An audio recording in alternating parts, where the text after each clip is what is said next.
Wow, hello, everybody. And I know some of you, hi, Monica and Angeli. I, that's so great. Oh, anyway, thank you for coming. Working with Dixie and actually Monica as well, I've been given this 1 hour slot. And here's what I'm hoping to do is to share some thoughts the first 30 minutes and then open it up to questions through the chat. And Dixie, I know you're going to help me see what pops up there. And I wanted to just say before I jump in a little bit about me, I've had the good fortune to do a number of projects in Alaska. So I'm just tickled to be asked to be included in your conference. I've had a project in Homer and in Anchorage at the Anchorage Museum, been there many times. And I had one statewide project that I did with Museums Alaska and Angeli's institution, the Alaska State Museum. And I want to say I've always felt a kinship between where I live and Alaska. I live in New Mexico. And I wanted to share that with you because I think we are kindred spirits and we have very extensive communities with many in rural areas, same with both states. Indigenous communities in your state as well as mine are incredibly diverse and are all over the state. And then having gotten to know some of you as museum professionals, what I love is that you're feisty, committed, and determined. And I really appreciate that. So what I'm going to do is divide my comments into talking about strategic planning first, and then segue into the resilience model. And I know, Dixie, you've asked everyone to put their land acknowledgement in the chat. And so I will do mine verbally. I am honored that my home and my business are located on the ancestral lands of the Tewa people. And I thank them for their stewardship, enduring cultural legacy, and their important role into the future. So if you haven't put in your land acknowledgement, I urge you to do that. And Dixie, question to you. They all have access to the items that I sent an article and okay. So if you, just so everyone knows, if you're on the Whova page for this session, there are 2 documents on that page that you can download. Perfect. Great. Thank you for that. Dixie, we'll start with that first chart and I'll speak to that. So I want to talk just a little bit about strategic planning as to segue into the resilience model.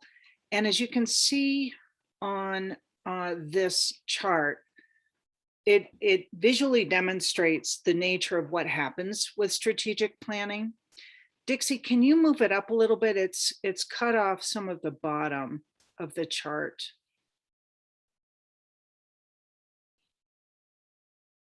Yay, there it is. Good. So that what any good strategic planning process must do is to take into account the changing external trends. You see them at the top. I'll be talking about them more this afternoon. And what's happening in global and local communities. Every institution exists in a place, in a community, and understanding how that community evolves and changes is imperative that museums understand and integrate that into their thinking. So let me talk a little bit about the chart a little bit more, and then I will talk about the actual process. So in the lower left corner, you see the museum today. That is where your institution would be located. What do you look like today? How many people are coming? What's your budget? Do you have collections? And if so, what are in those collections? What are your public programs, et cetera? So that there are all those qualities that define your institution today. And then very importantly, how do you relate and connect with your communities? So through the planning process, after taking into account those external trends, you assess and do a process of deep institutional assessment to look at what needs to change in your institution relative to the changing trends and communities. And then as the process unfolds, you clarify a mission, which is why you exist, how you make a difference in the world, and how you impact the future. And I'm going to say right here, most mission statements don't do that. They describe what the institution does, but they do not clarify the why. It is a really rigorous and important exercise to do so that you're very, very clear why you're there. That'll help guide your work to be more strategic. Institutional values are those qualities of that you live by every day of every year. They are central to who you are, how you work with one another, and what it is that you practice both internally and then with your public. And then the core principles, which need to be defined, include elements. Let me give you an example. A core principle might be we incorporate evaluation and community feedback in everything that we do. So then you would figure out how do you actually actualize that throughout the institution. Or another one might be we embrace equity and inclusion, and that is present throughout all that we undertake, from who works here to how we present our material to how we engage with diverse communities. The idea of the vision is, and this often gets confused with mission, is what you're aspiring to achieve in the future. What does that future look like? If you don't have a vision illuminated, then you could kind of meander and go in a number of directions. So the idea is that you've got a bookend with the vision, and there's where you are now, and then you lay out how you're going to get there. And you'll see on either side of the gray arrow, it has key priorities listed and strategic tools and capacity management. I've been doing strategic planning for decades. I'm not as old as I look. No, I'm kidding. Been doing it for a long time. And the process has really changed to move more toward creating a framework of how you work, supported with decision tools and critical questions to be asked so that you shift the way you work on an ongoing basis versus we're going to do this year 1, this year 2, this year 3, which can feel static and unresponsive to the changing world. So that's why if you look at this chart, changing trends in global and local communities, those issues are a constant. Those are things that you must continually look at as an ongoing part of your practice. I hope that makes sense. And Dixie, if any questions come up as I'm talking, feel free to chime in. So one of the other aspects, and it's actually not on this chart, it should be, is organizational culture and how essential that is to how an institution works. Let me give you an example.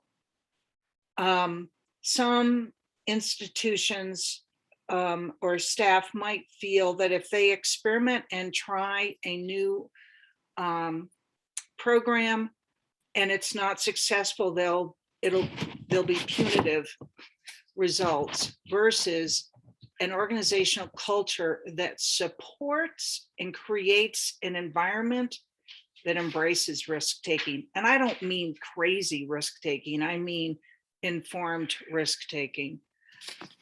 So what's embedded here and what links to a process is a process that probably, in my experience, can be anywhere from 6 months to a year. It all depends. If you're a smaller organization, it probably won't take quite as long. If you're larger, it can take longer.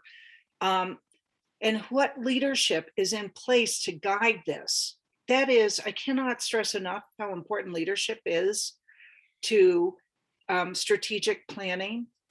If it's only a board chair that supports it, there will be a problem if the staff aren't equally on board with why strategic planning is important, or the other way around. If the director, she's leading and the board isn't really responding, then that creates a different kind of, I don't know, chasm, if you will.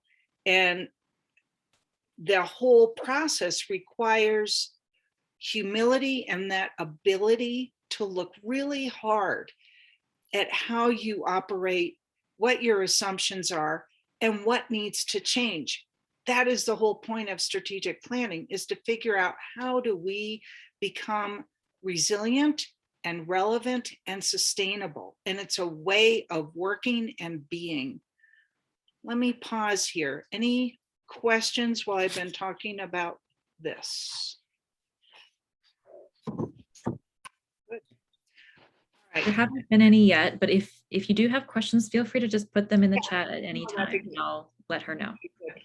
So the other thing I want to say, I could do a whole all-day workshop on this. So I'm kind of, we're going up at this upper level of discussion. A strategic plan is a living document. It should be referred to in staff meetings, board meetings. It should guide your public communication. It should be something that you refer to and you alter as you need to. It's just essential.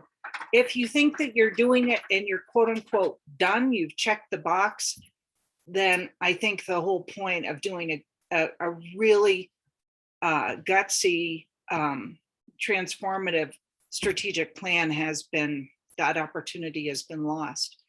So with that, I am going to now shift to the resilience model and discuss how that is an overlay. And it's all right if you want to put that, oh, there it is, there it is. And then I think similarly, if you can raise it so the whole thing is visible. Oh, want to make sure everybody can see it. There, better. All right, so as we all know, it has been quite a journey since the pandemic started. And during 2020, I worked with two colleagues, Ann Ackerson, who's known for her work on leadership, and Dina Bailey, who does much work around equity and inclusion and creating equitable, supportive work environments. So the three of us put our heads together and basically said, the world has changed and museums aren't changing quickly enough. What can we do to help the field? So what we did was we developed this resilience model, and each of the 5, if you can see the bubbles there, if all of those things are embraced, you create what is considered a resilient museum. Many museums think resilient means just bouncing back. What we're really talking about is a transformative change in the way museums work and operate so that disruptions can be sustained. Disruptions are the new norm. So the old style of we've got this done, we've got everything set in cement, we've got our plans laid out is not a 21st century institution. It's all about flexibility, agility, responsiveness. So one of the things I want to say is that during even the early stages of the pandemic, it was clear the public did not consider museums essential. That's our own fault. And that is a reality that if museums want to be meaningful in their communities, they have to change. And I think those that opt not to may not make it. And as we know, some museums did not make it during the pandemic. The other thing that was revealed that drives this is that museums don't have resilient financial models. There are embedded racial inequities in our institutions, including embedded colonial practices, which are not inclusive. Climate change. I feel I can think of no group that understands that more than museum professionals in Alaska. You are living it, it's right in front of you. Every institution needs to respond and take up their responsibility for climate change. It's a global crisis. So again, museums had isolated themselves. Not all, some have dealt with that. And then the other is having really resilient, ongoing relationships with the community, much more long-term than just short-term to accomplish a particular project. Our feeling as we started to work on this is that there's still a lot of inflexibility and lack of awareness of how urgent the need is for change. So now let me try to explain the model itself. So not unlike the former chart that I had up on strategic planning, local global trends, realities, and disruptions are around us all the time, and then they continue to impact institutions. And one of the most, well, there were quite a few glaring things that emerged during the pandemic, but one was many institutions thought, oh, we'll get to the digital work later. And then it was the only way to be able to communicate with the public that couldn't even come in your door. And institutions that were a little bit more ahead of the curve were faster at adapting. But that's an example of technology is completely integrated into our world all the time, 24/7, social media and all of its iterations. So we got caught flat-footed. Most museums really found themselves in a pickle. So there are 5 goals that make up the resilience model. And the first one, if you go to look at the left side there, is activate equity and inclusion. That is the first goal. It is a put there very deliberately to draw attention to the fact that museums are not equitable and they haven't been inclusive, and that their practices have perpetuated gaps and inability to reach many communities. The other, so there've been, you've all been in these meetings. Well, we need to diversify our board. We need to diversify our staff. That's all fine and well, but if you don't have the deeper conversation about why, and then how your institution has embraced exclusionary practices all the way up to and including looking at systemic racism that is prevalent in our society and also our museums. Our museums are very Western based. I'm embarrassed you, Monica, but I had the pleasure of working on a project. It was my third project with the Anchorage Museum.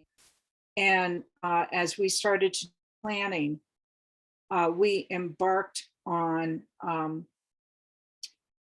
anti-racism training that was led by an amazing woman, Tracy Gatewood. She's up in Fairbanks. And then Michael Fredericks was right by her side. She's Indigenous and is an architect and community facilitator.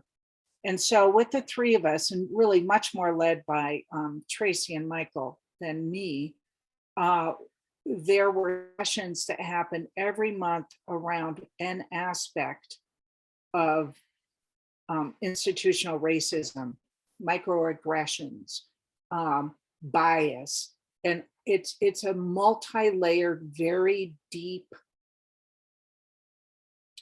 awareness that is a lifelong journey.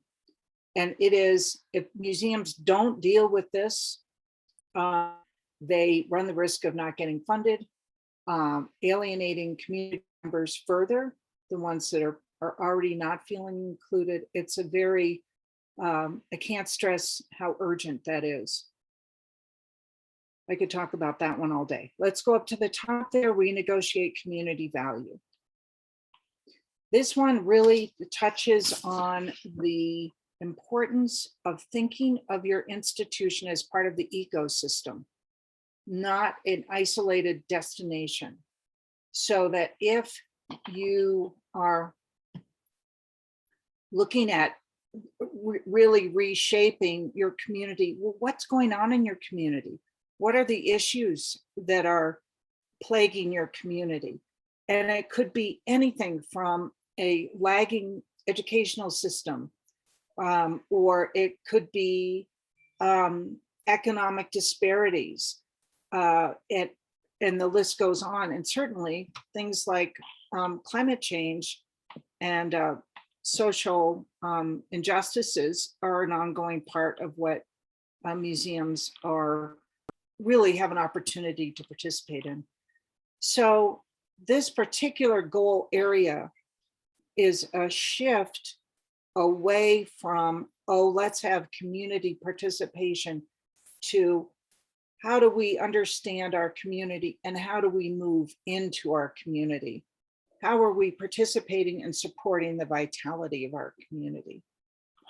The next one is reimagine impactful role. I believe one of the pieces I gave was from my mission statement book. Dixie, I think I did. And if not, I'll send it. Which is, as you look at these global trends and issues around inequities and trying to achieve inclusion, renegotiate community value, well then, how does your role shift? How do you need to help it shift? And this is where, going down to the studs, you need to peel back the, peel all those layers of the onion and get at what assumptions have been guiding your work. If an assumption is, we know what we're doing, we are the knowledge purveyors, you got it wrong. You are just a porous intersection in the community where the community should be coming together and sharing their knowledge. That's a very colonial based ideology. And this one is a very big goal, in that if you really look at all your assumptions, could be how you use your building, where you do your programs, how you engage on an ongoing basis with the community. All of that then informs how your mission, your vision, the values, what I talked about earlier in this hour, how those play out and shift. Now, retool financial mindset.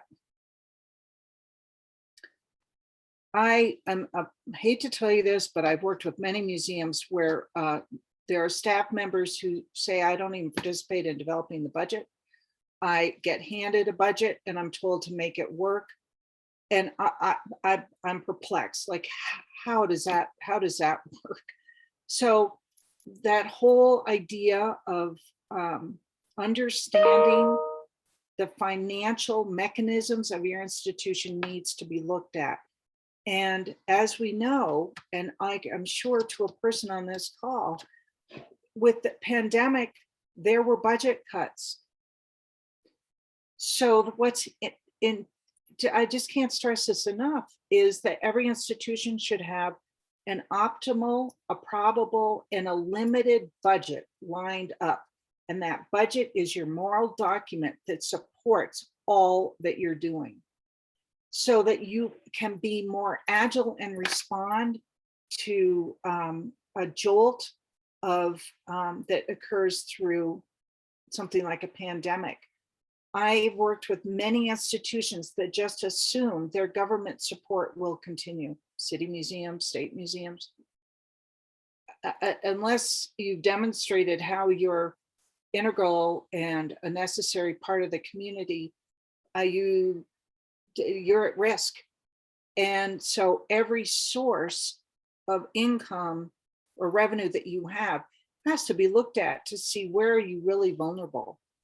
So this is another key part of this whole model. And then finally, and certainly not least, is without leadership, this is all really difficult to even undertake. And so for us, leadership is about everyone who works in the institution is part of the leadership model. Organizational culture is a critical ingredient, as I've discussed earlier. Being a learning organization, facilitating and pulling in the whole arena of how the world is changing through readings and discussing and learning together, and learning about where your position fits into the organization, which is a segue to most museum organizational structures. That is, if you're not super small, have been more like silos. And that is also not a 21st century model at all. Now, for some of you who are with very small institutions, you probably talk about everything all the time together. So in a way, you've got a leg up because it's not pieced apart. For larger institutions like Museum of the North, Anchorage, and the State Museum in Juneau, they're larger institutions. So, plus the one in Juneau is responsible and connected to museums throughout the state. So it's a challenge when functions are isolated, and that really is not a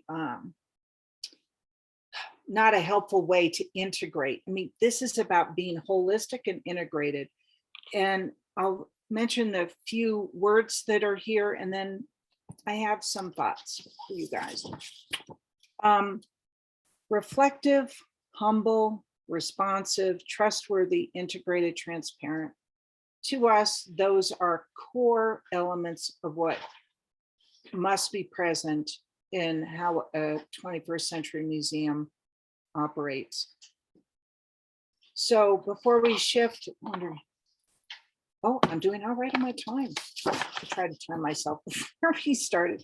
So some of you might be going, okay, well, this is fine. I'm a small volunteer run organization, or there are only 5 of us in our institution and we're seasonal. And then some of you might be considerably larger, but here are some thoughts.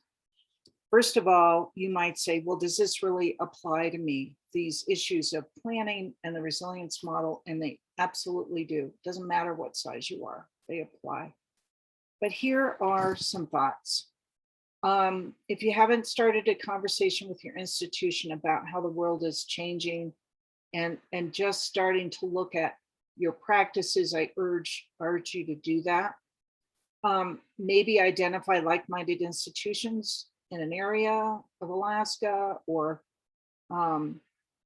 similar, like other history museums or what have you, and then build a strategy to do this work together, especially if you're a smaller institution. And then Dixie, you'll love this. Talk with Museums Alaska about offering training or workshops things that address this in a deeper way. And it might be workshops that happen once a month so that you have the time to take what you're learning and institute change. Um, at the Anchorage Museum, Michael facilitated a book club, and they read Caste and White Fragility together. And I wasn't, I did not participate, but that was more of an interaction between her and the staff members. And the feedback was it was very helpful. And then get grant support. Think about doing things collaboratively. In the statewide study I did with Museums Alaska and the Alaska State Museum, a lot of institutions expressed concerns around their collections and their collection storage. Why not come together and get a grant to have a storage facility that would service museums kind of in a reasonable area? Other things like conservation and other aspects might very nicely be shared among institutions so that the weight isn't borne only by one institution. All right, so now I'm going to stop. I know that was like a big whew. I would love to hear some questions. We deliberately, when Dixie asked me to come, we wanted to leave time for questions. It can be specific to your institution, or if you didn't understand something I explained, please chime in. Patty, did you want to verbally ask a question, or do you want me to do it for you? I could verbally. Can you hear me? I had moved. We can hear. Yep. Great. I was listening very carefully to your presentation, and I want to thank you for your time. It was informative. I have been in the museum field for over 20 years now, and my question is, this is really a catch-22. My question is, so you have a strong ED CEO, and then you have an unresponsive board who say, oh, well, staff will take care of it. So you have a pretty functioning professional staff and an unresponsive board. I don't want to sound, is it that the board isn't, that the board of directors are not on the board for the right reason? Or do they not believe in the mission? Or do they not understand? And say also, for an example, that they've gone through a variety of 4-acre board responsibilities and roles and responsibility trainings, but still are struggling with the concept of advocacy, fundraising, and governance as their role. What is your suggestion on that topic? And it goes deeper than that, but that was my yeah, there you go. That's my question. Thanks for that small question. All right, let me give it, I have a lot of ideas churning in my mind. I have worked with many different boards over the years, and I honestly think that if boards aren't made aware of what their responsibilities are for the institution, and especially with that resilience model, and what the consequences are if certain actions and direction is not undertaken, they really run the risk of being vulnerable. I don't need to tell you this, Patty, because you're seasoned. They need to understand about fundraising. Any potential donor is going to say, what's the board level's commitment to fundraising? What are they each contributing individually? And if the answer is no, well, why would I want to write my check to an institution where the board is disengaged? So I'm happy to talk to you more about this offline if you'd like, but I would need to probably understand a little bit better the evolution of how the board got to this place, but I would say the institution's very much at risk unless this is dealt with. And I'm hearing that in your voice. I don't know if this is the institution you're working with or another one you've observed, but when it is not an integrated, fully operational entity, then there are weak links and it's vulnerable. And I just to give an example, I was working, we've got some cohorts going based on the resilience model. And one cohort we're doing every single institution to a point had a lack of engagement between staff and board and a lack of agreement. And so we've been strategizing with them about the steps to take to start to close that gap. Because if you want to do really transformative change, it will not happen with the board not engaged. And Patty, I know you understand that. Go ahead. Oh, I totally agree with you. It is, oh, okay, it is my organization. I'm just going to put it out there. We're in the midst, we launched a capital campaign at the height of the pandemic. So, Oh, you know, okay. there's that too. So, and I am happy to report that my board is 100% giving. So after That's pulling, a great start. yes, that is a great start. I think actually, for me, the story that I'm telling myself is that everybody is overwhelmed, that, you know, we still have to fundraise for the museum, still have to, Yeah. well, we're quasi city component nonprofit kind of situation. Yeah. Anyway, so yeah, but I really appreciate your words in that, you know, the dysfunction creates weak links, so the success is a challenge. So yeah, so anyway, thank you. Yeah, if you want to talk more, just Sure. shoot me an email and we could set up a time to talk some more. Sure. I know there was no easy answer for that, because I know I'm not the only one that has an issue, has this issue or opportunity or something. The other thing is the board is liable. Hopefully they have D&O insurance, but you know, yes. it reflects on them. It is their leadership, and they have a public, they have a social contract with the public. Mm-hmm. This is, Okay. and they have a boss. That's the state attorney general. They have a boss. It's not like they're off, like, you know, doing what as they please. There are standards. Oh, the other thought I had was, if you haven't gone through accreditation, sometimes that's a really good tool to help surface the issues. And even if you don't go through it, you could use it. And then there's ASLH has a STEPS program. I mean, there are a variety of tools out there. So anyway. Thank you. Yes, good luck. Thank you, Patty. I know Angie had a question in the Q&A. Did you want to do it verbally, Angie? Sure. Thanks for taking my question. Essentially, I'm interested in this question of retooling the financial mindset from coming from a large institution where you're not engaged in this process at all.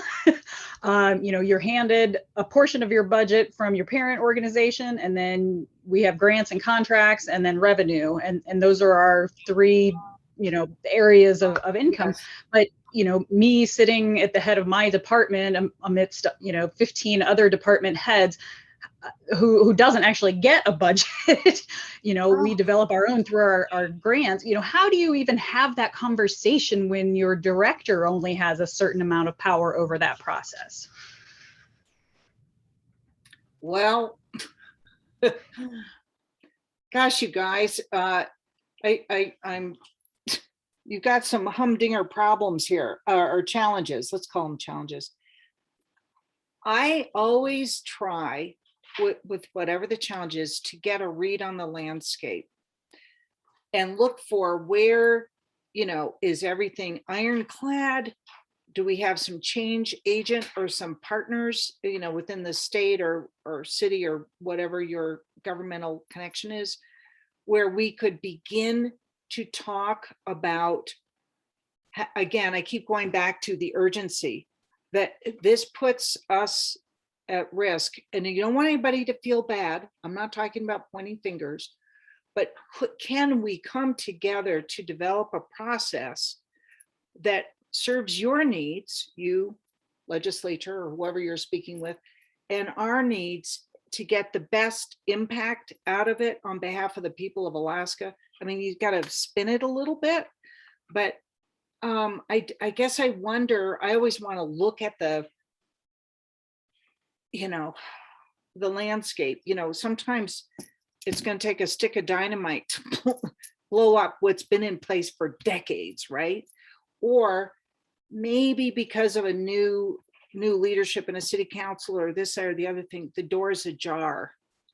And so leadership can move in. Your director is obviously going to have to be critical with that. And does this mean that your oversight is government, or do you have a separate board maybe tied to a foundation? The Board of Regents are technically our board of directors. We have a couple different advisory groups that we use. Okay. And our delegation of authority is through, the president to the chancellor to our director. So it's a really unique and different way of managing things. I'm sorry, are you on a university campus? I'm at the Museum of the North. Oh, you are. I love your museum. Look, if institutions of higher ed are really honest, they're in trouble. And I'm not picking on is it University of Fairbanks or of Alaska and Fairbanks? But they are having to look at how to be smart and make every resource that they use critical to the educational institution and the community they serve. So I'm kind of wondering if you can't come at it in a way that allows the museum, which is, and has so much to offer, it moving into a greater partnership with the students and the faculty. And I know you already do some things, so I'm saying this without knowing all the details. But trust me, universities, they're up against the wall too. Did that help? Yeah, thank you. It's Okay. it's a compounded problem because, as you said, the universities were already under fire, and then as a really unique unit underneath a university that is under fire by different government factions, you're always having to justify yourself within that educational institution. So Yes. Again, if you want to talk, find a time to just talk about it, I'm happy to do that. You just would need to send me an email. Thank you, Angie. We have another question from Melissa. Did you want to go ahead and do it verbally, Melissa? Sure. Can you hear me okay this time? Yep. Thank you, Ms. Gail, for doing this today. It's been really insightful and given me a lot to think about.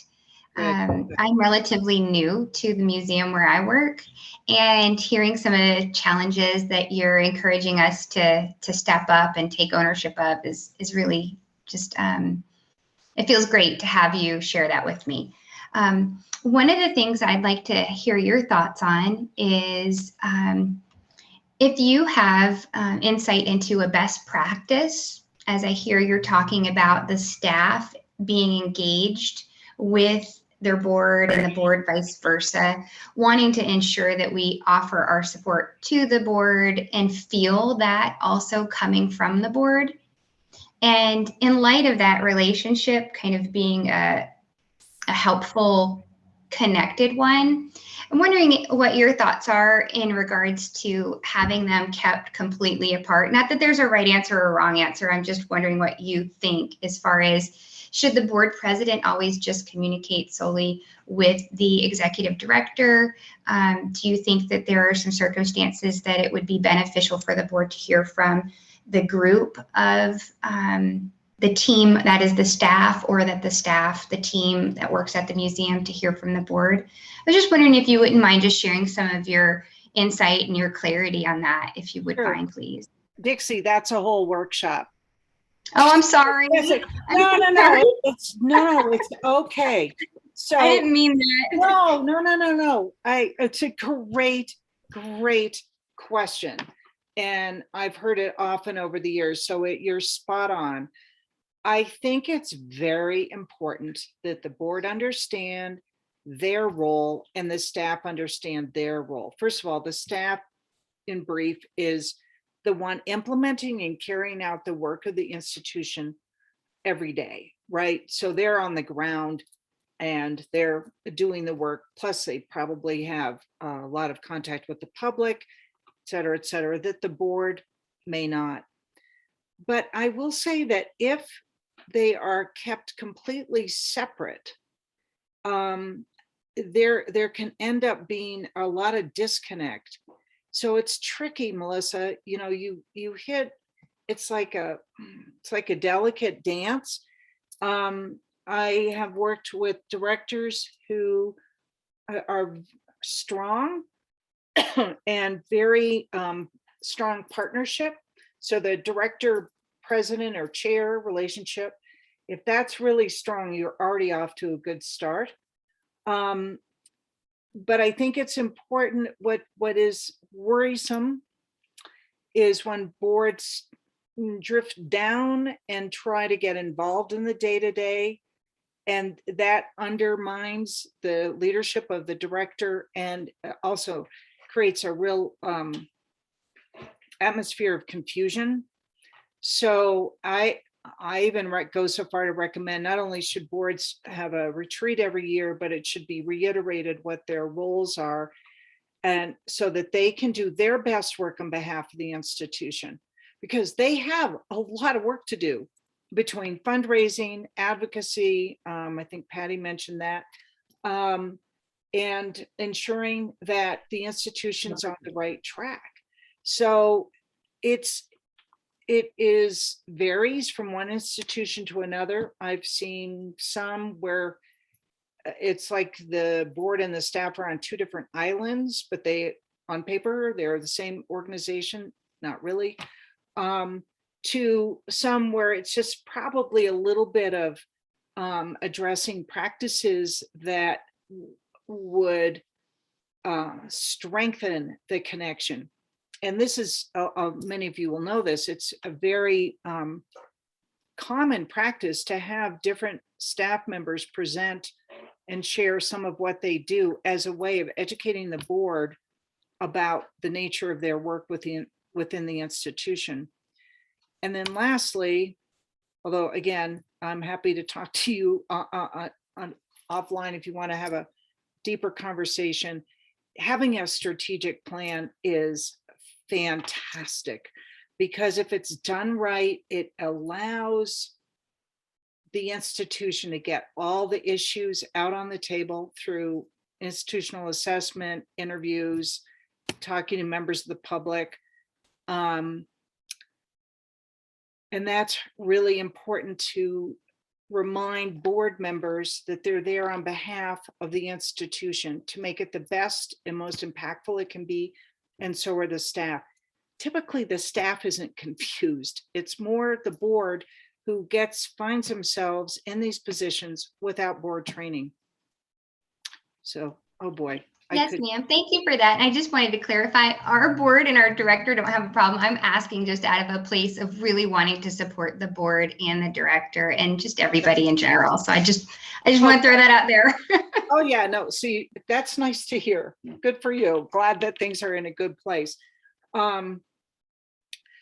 No, it is a very common problem, Melissa. Fortunately, it's not your issue. And for you, I mean, honestly, if you have a good relationship with your director, I think it's a good idea to, volunteer or to say, are there ways that I could help beyond my current responsibilities? If you're not that large an institution, the director might be very responsive to that and give you more responsibility. Or if you are interested, maybe you are the staff member that sits on a board committee, which is another great way to learn about that aspect of operations. So thank you for asking. You guys are a tough crowd. All These the are hard questions. Big questions. Wow. We have time for a few more if anyone has another question.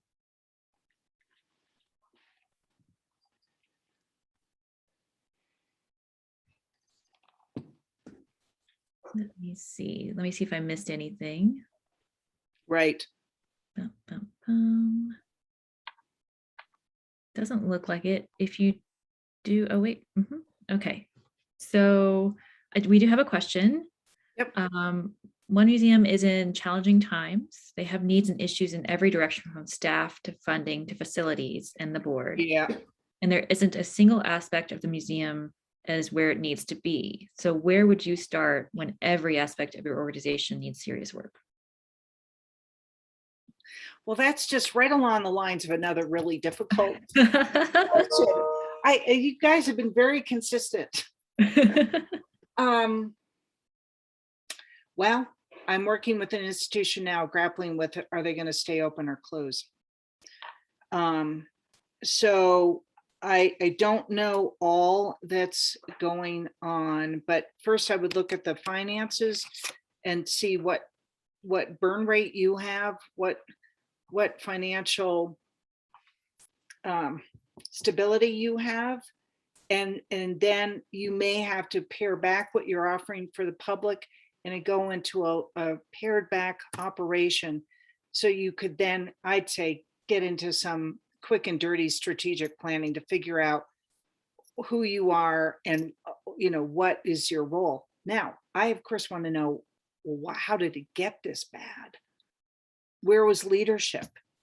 Where are the checks and balances? Somebody has not been paying attention.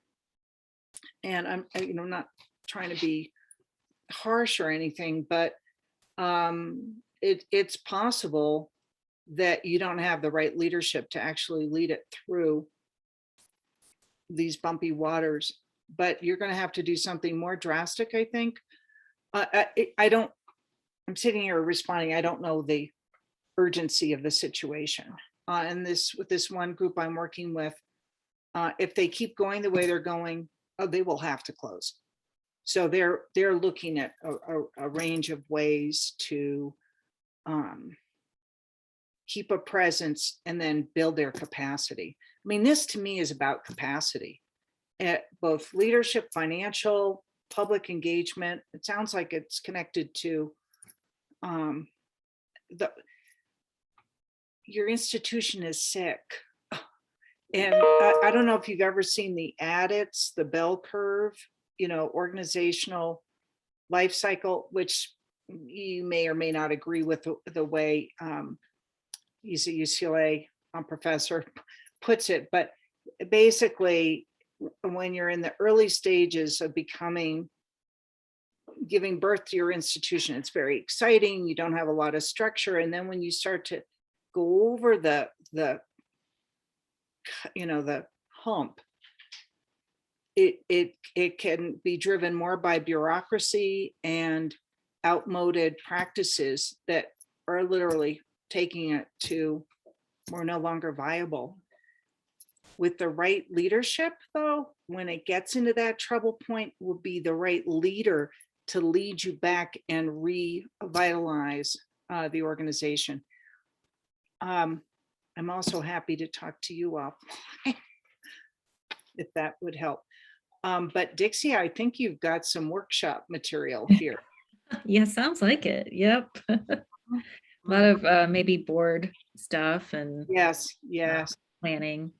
Do you Yeah. ever have museums that shut down if they're in that situation, and just shut down and really rethink what they're doing?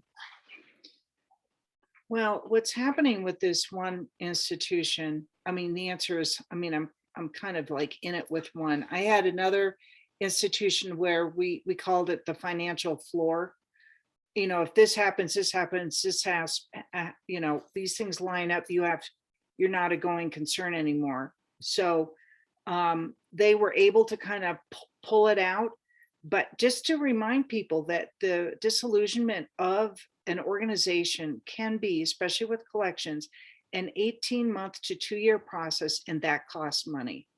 So back to my current institution that I'm working with, they are looking at a range of options, which is always healthy versus, oh, do we stay open or we close? So they're looking at, well, we could go dark for a while and reorganize. We could try to keep operating with a very modified presence. We could, and then obviously, probably getting kind of a capacity grant to help build up and create the kind of infrastructure the institution needs. So they're having a board meeting tomorrow about which option. Fun. Oh yeah. So, but it's very real. It's very real. I guess what I just, you know, museums need to stand tall and act with a kind of a rigor around who they are and what their value is, and then really look at where their money is going. And is it just doing the same old, or is it really being strategic? Which is why strategic, it's about being strategic. Yeah, I could go. You should have given me all day, and then we could have gone all day. But anyway. All day. We do have a question on how do people usually afford you or someone like you to do strategic planning? Okay. I always hate the financial questions. I think I try to hear where the institution is, what their budget is. A lot of places go get a grant. And so until they have a grant, they're not able to do it. There are ways to do it more quick and dirty, shrink it up, smaller amount of time. But you gotta have, I can only do good work if the institution meets me more than halfway. I mean, they have to be committed to it. And I challenge my clients. I ask them big questions. And at the end of the day, though, not my institution, right? They have to decide. So it really depends on an institution. Like I've got one where they had a really ample amount of money to do it, which allows us to do more work. If it's smaller, you have to pare back, and more responsibility goes to the staff or possibly the board, which I don't necessarily think is a bad thing, because then the ownership is shifting. So yeah. We'll let anyone watching Selena has put the link in the chat, but we do have a community foundation that has a strengthening organizations grant, and it's actually due at the end of this month. That's fantastic. Yep. So I think they go up to 10,000, although they usually give 4,000 to 6,000. So that'll get you at least part of the way there. And there are probably other grants available as well that will help you afford things like strategic planning and other types of board building and different things like that. Right. Yeah, for that size grant does get you started. I have found in a more perfect world, if I can be engaged with an institution over, I would say 8 to 10 months, if it's possible, the institution changes while I'm working with them, versus it's like short, okay, this is cool, and then they don't necessarily have the tools to implement it. or maybe they do, and then great. So yeah, that's a bigger question, but I'd be Yep. happy to do a workshop on it if that's anyway. Yep, absolutely. Do we have any last question? We're at the end mark here, but if you had one more question, we could do it. And Sue's right, it is an ongoing grant that happens several times a year. Just the next deadline is at the end of the month. That is so fantastic. Oh Mhm. my gosh, use it. Yes, it's an amazing grant. Okay, Is it- it looks like, oh, Selena says she wants a workshop for next year's conference. Okay, And we'll well, work we on can talk about that. Yeah. Yeah. Sounds Okay, it Oh sounds my like that's gosh. it. I just want to say thank you. And I am such a people person. It's been so hard not to see you and be in the same room with you. But I love the questions. You get the prize. Those are some of the best, toughest questions I've been asked. And oh, there's somebody. Yay, I could see you. That it's always needs to be tailored to the institution. Mhm. So yeah, the resilience model, great. But maybe if you're a smaller institution, you can only take a little on at a time. The other thing I want to tell you, transformational change is the long game. It's the long game. So to hold that in mind. So. Yeah. Now, Patty, were you raising your hand because you had a question, or were you just saying? No, I'm very excited because I like Selena's idea as well. Next year's conference is going to be in Valdez. Yes. So, Which Oh, Patty is. oh, that way Gail could be in Valdez. Yes. hi, Monica. Yes, I would like to thank Monica. Monica Shaw is the one who invited Gail to join us, and thank you, Gail, for joining us. Oh my gosh, what a pleasure. Thank you, guys. Hang in there. If you have questions, send me an email. Yep. Happy to respond. Awesome. Thank you so All right. much, Gail. We really appreciate it.